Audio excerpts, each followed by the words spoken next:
At ito na nga mga bossing, i-unbox lang natin tong Spot Cleaner Clean Pro M2 Lite ng Perry Smith.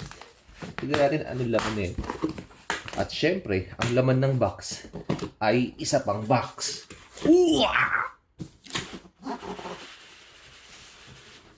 Medyo mabigat.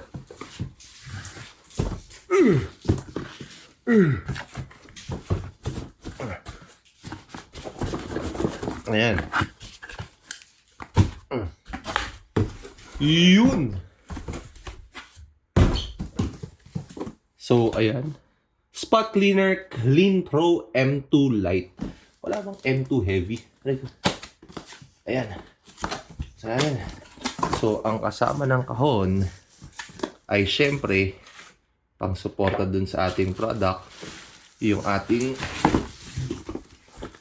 M2 Lite. At ayan siya.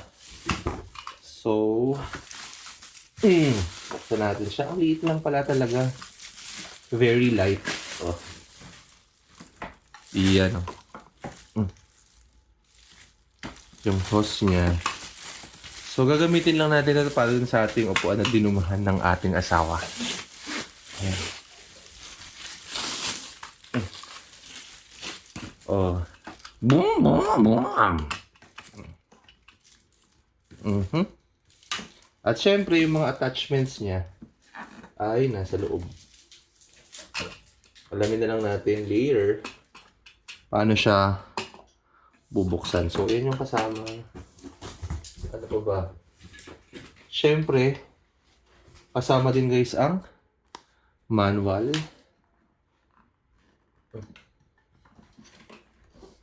Ayun. Nakita ko na. Ay, hindi rin.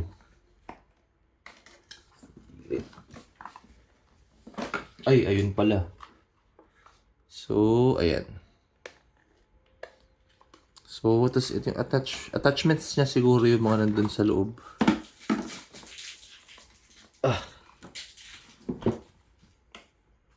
Yeah. So, tignan muna natin paano natin bubuksan. At ayun na nga mga bossing, nalaman na natin paano siya to.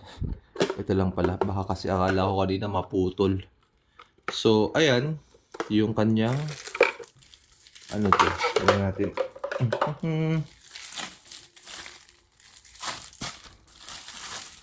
So, ayan. Ayan siyang ganyan.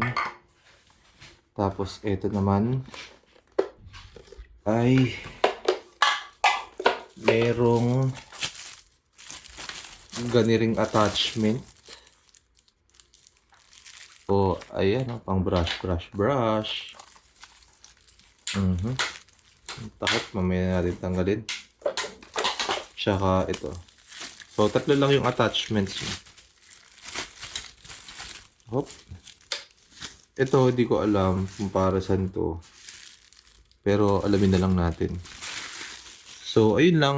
Yan yung kasama sa Perry Smith M2 Lite Clean Pro. Let's go!